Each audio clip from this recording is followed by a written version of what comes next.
네, 반갑습니다. 김종문입니다. 자, 오늘 한자는 고려시대에 만들어진 금속 활자로 찍어낸 상정, 고금 예문에 관한 사료인데요. 아마 오늘 한자는 그렇게 어려운 부분이 없을 겁니다. 같이 한번 보실까요? 자, 처음에 보이는 글자가요. 지압이 부자인데, 일반적으로 혹시 이걸 기억을 하고 계실지 모르겠는데, 요 지압이 부자는 제일 앞에 붙어 있을 경우에, 대저 이런 느낌들을 좀 많이 줍니다. 자, 그래서 이거는 대저 이렇게 되고요. 그 다음에 이제 여기에서 제왕, 황제를 의미한다고 보면 되겠죠. 그 다음에 이거는 이제 정치가 될 것이고요. 따라서 이제 제왕의 정치라고 그냥 간단하게 표현을 할 수가 있겠는데요. 뒤에 문장을 보면서 말을 조금 만드는 게 필요하지 않을까 싶습니다. 자, 제왕의 정치가 있고요. 그 다음에 이거는 이제 막인데 뭐 붙자나 없을 묻자나 이제 그런 식으로 생각을 하면 되겠죠. 그러면 요거는 이제 앞선 자가 뒤에 있단 말이에요. 그러면 요거는 해석이 어떻게 되느냐 하면 앞서는 게 없다 이렇게 되는 거니까 뭔가가 가장 앞이다라고 봐야 되겠죠. 자, 그 다음에 뒤에 제도와 예자가 보입니다. 그러면 결국은 이제 요거는 예를 제정하다 이제 이런 의미가 될 겁니다. 자, 그러면 해석이 조금 될까요?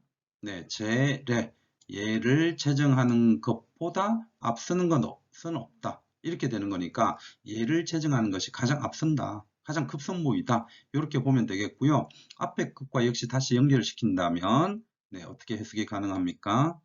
자, 대저 황제의 정치에서는요.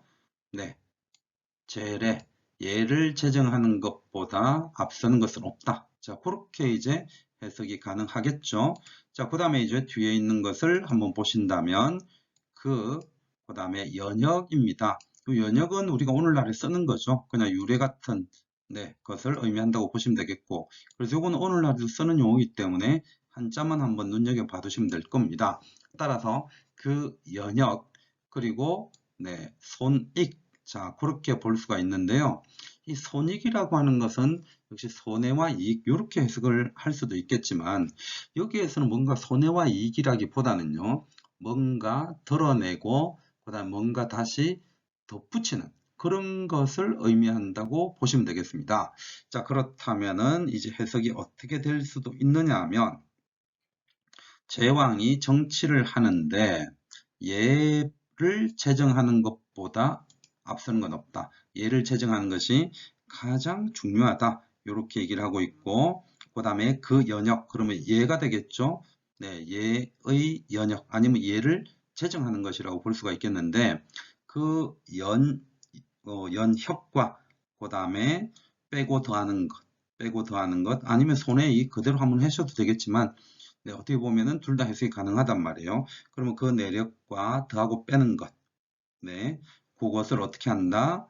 뒤에서 선자가 보입니다. 선, 그 다음에 일정.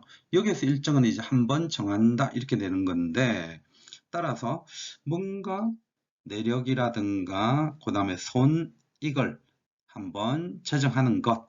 자, 그렇게 이제 끊을 수가 있겠네요. 그리고 써있자가 있고 요게 이제 보통 이름에 많이 들어가죠. 그래서 우리는 이거를 말글숙이라고 하는데요. 뒤에가 인심이 있습니다. 그러면 결국은 뭐냐면 인심을 맑게 한다. 이렇게 될 건데 자, 그렇다면은 뒤에 끝까지 한번 일단 먼저 볼까요? 제자는 요게 가지런하게 하다. 보통 그렇게 되는 거고 그 다음 뒤에 역시 풍속이 있습니다.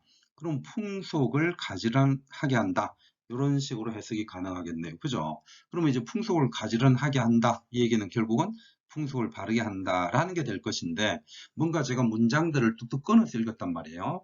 자, 이것을 이제 뭔가 실제로 문장으로서 한번 만들어 가는 것이 필요하지 않겠는가 이 생각이 듭니다. 자, 조금 전에 끊었던 부분에서요. 한번 보겠습니다. 연역, 손익, 그리고 일정 이렇게 되는데 그 내력이라든가 연역과 그 다음에 손익, 자, 그런 것들을 어떻게 한다? 일정 한번 제정해서 발표함으로 해서 발표한다는 건 의미가 없겠네요. 그러면 한번 제정을 해서 사람들의 인심을 어떻게 인심을 맑게 하고 그리고 풍속을 가지런하게 하는 것. 자, 그렇게 해석이 가능할 겁니다. 한번 지우면서 문장을 조금 더 다듬어 볼까요? 자, 대저 왕이 정치를 하는 것은 아니면 제왕의 정치는 이렇게 해도 될 겁니다. 자, 왕이 정치를 하는 것은요. 얘를 제정하는 것보다 막선 더 급한 건 없다. 네, 그렇게 함으로 해서 즉 연혁과 손익 그리고요. 제정을 하는 것. 자, 이런 것들을 통해서 인심을 맑게 바르게 하고 풍속을 바로 잡을 수 있을 것이다. 자, 그렇게 어느 정도 해석이 가능할 겁니다. 자, 그 정도 내용을 한번 보시고 일단 여기에서 가장 중요한 거는 왕이 해야 될 일이 도대체 뭐인 거죠? 그걸 떠올려 보면 실제로 해석이 쉬워집니다. 왕이 해야 될 일은 그렇죠. 얘를 제정하는 것. 그렇게 봐두시면 될 겁니다. 다음 한자 한번 보실까요? 자, 이제 두 번째 한자가 무엇이 있느냐 한번 보겠는데요. 자, 여기에서 편한 안자가 있고 그 다음에 가자가 있는데요. 이게 편안하다 이런 식으로도 역시 일반적으로 가장 많이 해석을 하는데 이렇게 이제 문장의 앞머리에 있으면 이것도 어찌 뭐 이런 뜻을 가집니다. 그래서 어찌 가능하겠느냐 이렇게 해석이 된다고 볼 수가 있고요. 그 다음에 일종의 고사성어 같은 것이라고 볼 수가 있는데 이 글자가 역시 기억해 두면 좋습니다. 오늘날 우리가 쓰지 않기 때문에 역시 불필요하다라고 볼 수도 있겠지만 자 여기에서 이날 인자고요. 그 다음에 돌다 순이라는 의미를 가지고 있죠. 그 다음에 이제 시어머니 고자에 쉬다 또는 아이식 이렇게 되는데요. 그래서 여기에서는 이제 고식이라고 하는 것도 역시 우리가 오늘날 조금 쓴단 말이에요. 그죠? 자 그러면 이건 어떻게 되느냐 하면 인순 고식이라고 해서 할머니, 시어머니와 어린 아이를 따르다. 순자. 돌다는 것도 있지만 따르다는 것도 있어요. 그래서 나이 많은 사람과 어린아이를 그냥 무작정 따라가는 것이 되기 때문에 이것이 의미가 그냥 조금 뭐라고 할까요? 변화를 하려고 하지 않고 옛날 것들을 구태연하게 따라가는 모습. 자, 그런 것들을 인순고식이라고 합니다. 자, 다시요. 인순고식이라고 하는 것은 어떤 낡은 관습이나 폐단 같은 것들을 실제로 이제 고쳐 나가려고 하지 않고 당장의 어떤 편안함만을 가지고서 실제로 좀 안주해 있는 모습. 자, 그것을 의미한다고 보시면 되겠습니다. 그래서 이게 앞에 안자가 어찌라고 이제 해석을 한다고 제가 조금 전에 말씀드렸는데요. 어찌 어떻게 됩니까? 편안함을 쫓아서 변화를 하지 않으려고 하느냐 이렇게 볼 수가 있겠고요. 그 다음에 부, 즉 요까지 크게 부자만 해석을 하면 될 것 같고 립, 세우다 그 다음에 이제 상전 이렇게 될 건데 여기에서 이제 상전이라고 하는 것은 일상적인 법 그렇게도 역시 해석이 될 거고요. 그 다음에 항상 상자의 법전자이기 때문에 대대로 전해지는 어떤 법 이렇게 볼 수도 있을 겁니다. 아니면 일정한 법 이렇게 볼 수도 있는데 그냥 간단하게 해석을 한다면 법을 세우다라고 봐두시면 될 겁니다. 그러면 앞에 부자가 있기 때문에요. 일정한 법을 세우지 않는 것을 의미한다고 보면 되겠죠. 자, 그러면 뒤에 거 역시 한번 보시면 이렇게 나와 있습니다. 자, 이거는 이제 뭐 시키다 아니면 사신인데요. 여기에서는 뭐 사신이 나올 이유는 별로 없을 겁니다. 그 다음에 이제 이거 분년 이렇게 나와 있는데 이 분자 자체는 뭔가 어지러운 상태를 나타냅니다. 그래서 분년이라고 하는 것은 어지러운 상태, 혼란한 상태 그 자체로서 이해하시면 되겠고 분자는 어지럽다, 번거롭다의 뜻입니다. 그래서 어지러운 상태, 분년, 그 다음에 이, 그 다음에 동 이렇게 나와 있죠. 그러면 이와 다르다가 있고 같을 동자가 있잖아요. 그죠? 그래서 이거는 이제 어떻게 되느냐 하면 뭔가가 막 뒤섞여 있어서 어지러워서 혼란스러운 상태이고 그로 인해서 같지 않다. 자, 이렇게 해석을 해 두시면 돼요. 이동이라고 하는 것은 다른 것과 같은 것 이렇게 해석을 하기보다는 여기에서는 같지 않은 것으로 해석을 하는 게 좋습니다. 자, 그럼 문장을 한번 만들어 보겠습니다. 자, 앞에서요. 인순고식. 자, 인순고식 다시 한번 볼까요? 자, 인순고식. 인순고식은 뭔가 옛것만을 그냥 따르면서 새롭게 변화시켜 가지 않는 상태. 자, 그거를 의미한다고 했는데, 그래서 변하지 않는 이 인순고식으로 인해서, 그래서 편안함을 추구하는 것으로 인해서 어떻게 된다는 겁니까? 상전, 일상적인 법을 세우지 않고, 그 다음에 분연해서 서로 다른 것이 뒤섞여 있는 상태를 그대로 계속 가져갈 수 있겠습니까?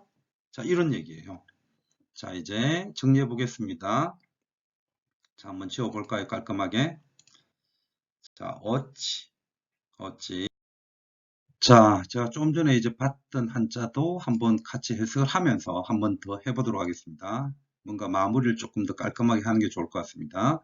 자, 어찌, 옛것만을 따르면서 새로운 것을 만들어내지 않음으로 해서 상전, 일정한 전을 세우지 않고 분연, 서로 뒤섞여서 혼란스러운 상태가 되어서 같지 않게끔 하려고 하느냐, 어찌 그렇게 하려고 하느냐. 자, 이런 내용입니다. 그래서 여기에서는 의미 자체가 뭘로 보입니까?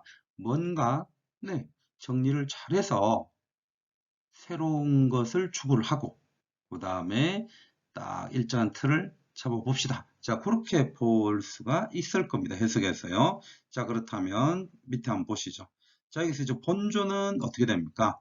뭐 우리 왕조는 이제 보통 그렇게 되죠. 그 다음에 뭐뭐로부터 또는 스스로가 될 거고요. 그 다음에 유국이라고 나와 있는데 요거는 이제 국가가 있다 뭐 이렇게 될 건데 국가를 세우고 난 이래로부터 이런 해석으로 가는 게 좋겠습니다. 자, 그러면 이제 어떻게 된다고요? 자, 우리나라는 유국, 나라를 세운 이래로부터 자, 이렇게 볼 수가 있을 겁니다. 또 굉장히 이제 중요한 단어가 나오네요. 아까 제가 첫 문장에서 좀 중요하게 본 게 이 제례, 예를 세우는 것이라고 했는데요. 여기에서도 예라고 하는 것이 나옵니다. 자, 그렇다면 이 예를 어떻게 한다고 되어 있습니까? 제정하고 이렇게 되어 있네요. 그 다음에 역시 손익, 더하고 빼는 것. 뭔가 이렇게 볼 수가 있겠죠. 빼고 더하는 것. 자, 그렇게 볼 수가 있겠는데 그 다음에 따를 숫자에 여러 대자가 될 거고 이게 참 어려운 한자를 써놨습니다. 이게 이제 마자로도 되고 미자로도 되는데요. 이거는 그냥 부정의 의미로 쓰면 되겠습니다. 그래서 미일 또는 마일 이렇게 되는데 미일이 보통 도금으로서 좀 많이 쓰는 것 같아요. 그래서 이거는 한 번이 아니다. 자, 이렇게 해석이 될 거고요. 그리고 그 병이 병자죠. 그 다음에 오를 구자입니다. 오래되었다. 그런 의미가 됩니다. 자, 그렇다면 다시 한 번 더 해석을 해볼까요? 자, 본조가 세워진 이래로 그 예를 더하고 빼는 것을 제정하는 것. 자, 어떤가요? 그 예를 또는 여기에서 예제라고 아예 해버려도 되겠네요. 그죠? 그 예제를 더하고 빼는 것. 자, 그렇게도 가능할 겁니다. 한 단어로 취급을 해도 아주 해석이 깔끔하겠는데요. 그 예제를 더하고 빼는 것. 예제를 더하고 빼는 것이 여러 대를 이어져 왔는데 그것이 한두 번이 아니다. 그러다 보니까 그 병폐가 오래되었다.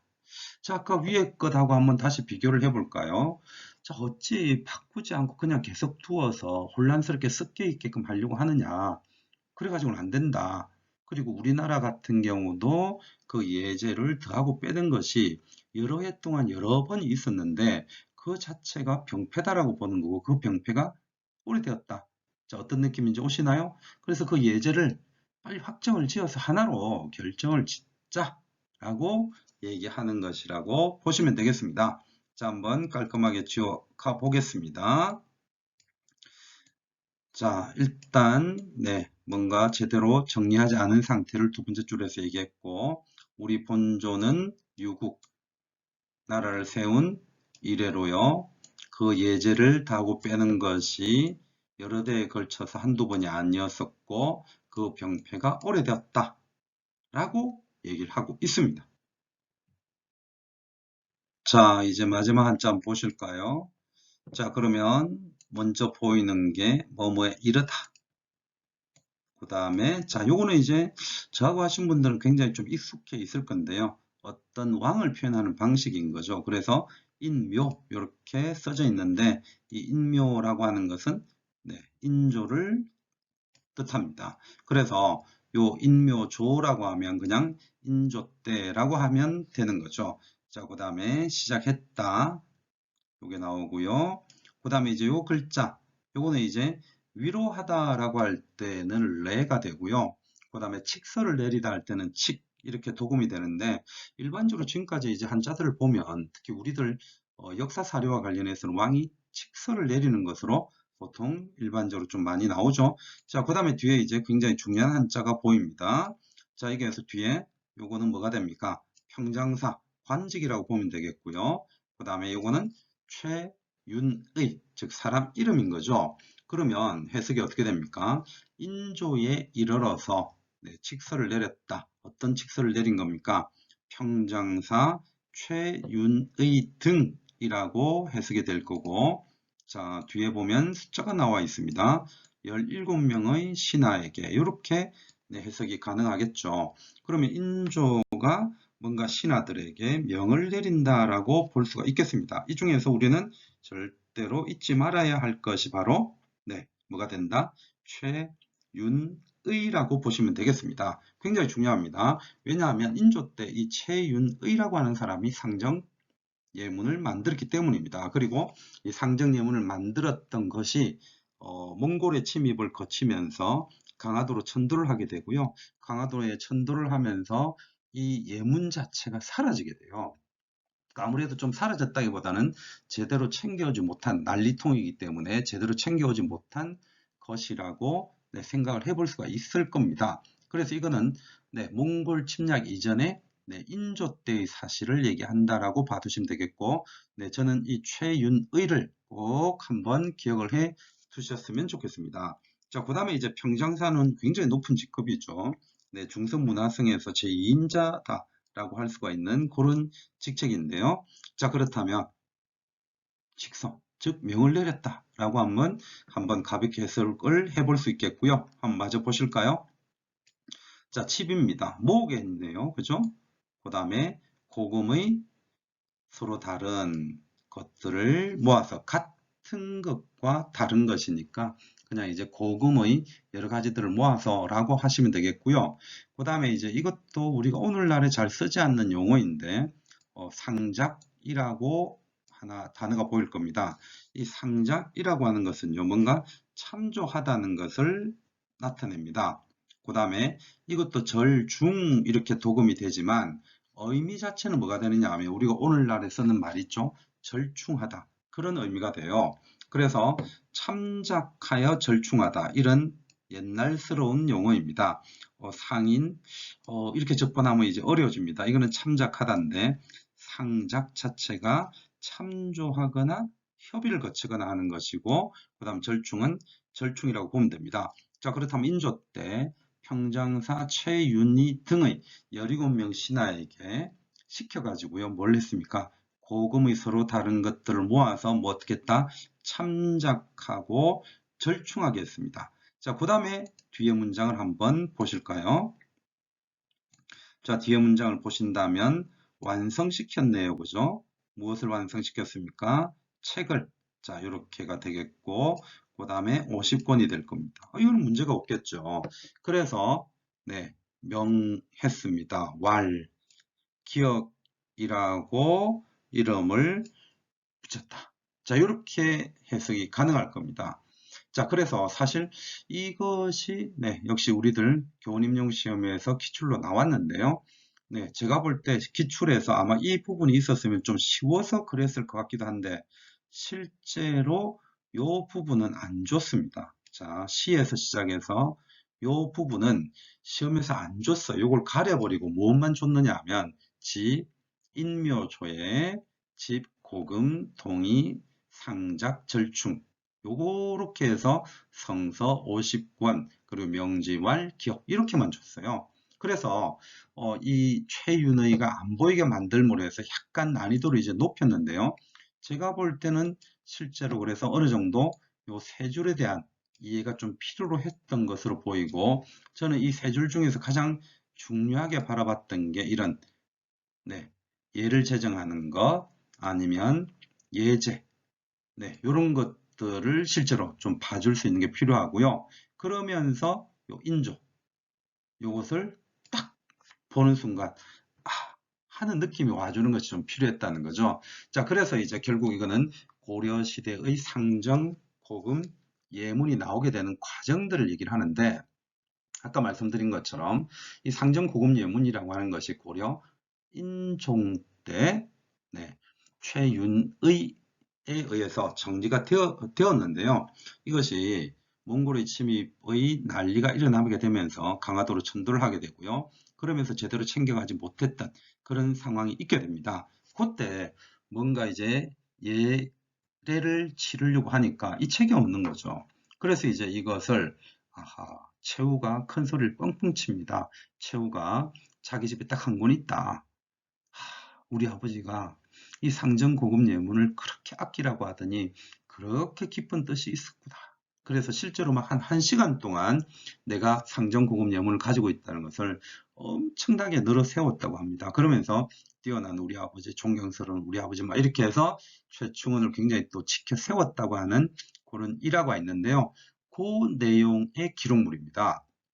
그래서 여기에서는 최후의 얘기는 직접적으로 보이지는 않지만 상정고금 예문이 애초에 언제 나왔는지를 보여주는 그런 부분이었습니다. 이제 마무리 한번 하도록 하겠습니다. 자, 이제 깔끔하게 하면서요. 자, 인조에 이르러서 평장사 최윤희 등 17명의 신하에게 칙서를 내렸다. 명했다라고 저는 의역을 했습니다. 명을 내려서 고금의 서로 다른 것들을 참작하고 절충을 해서 50권의 책을 완성했고 명령하여 일응왈 기억 즉 상정 고금 예문이라 한다. 자, 원문에는 상정 예문으로 나옵니다. 이렇게 그렇게 해서 이제 기억을 찾게끔 했었던 또 기출문제 자료였습니다. 이제 마무리하도록 하겠습니다. 자, 어떤가요? 상정고금 예문은 한자 자체는 그렇게 또 역시 어려운 건 없으리라고 보는데요. 역시 배경 지식이 어느 정도 필요하죠. 그런 부분에서 우리들이 공부해야 되는 한자 사료는 늘 조금 더 배경 지식이 우선이 될 수밖에 없고 그 속에서 핵심적인 키워드들을 좀 뽑아내는 연습들이 필요합니다. 물론 그것만 한다는 것이 아니라 이렇게 한자들을 포악하는 과정에서 내가 알고 있는 배경 지식을 통해서 뽑아내는 그런 연습을 한다고 생각하면 되겠죠. 자, 그러다 보면 분명히 한자 실력은 엄청나게 많이 늘 겁니다. 우리는 알고 있습니다. 모든 것들은요, 그죠? 연습을 하고 또 한 번 하고 또 한 번 하면 실제로 실력이 늘어난다는 것을 알고 있는데 다만 이제 그것을 지속적으로 계속 해나가는 것이 좀 힘들다는 거죠.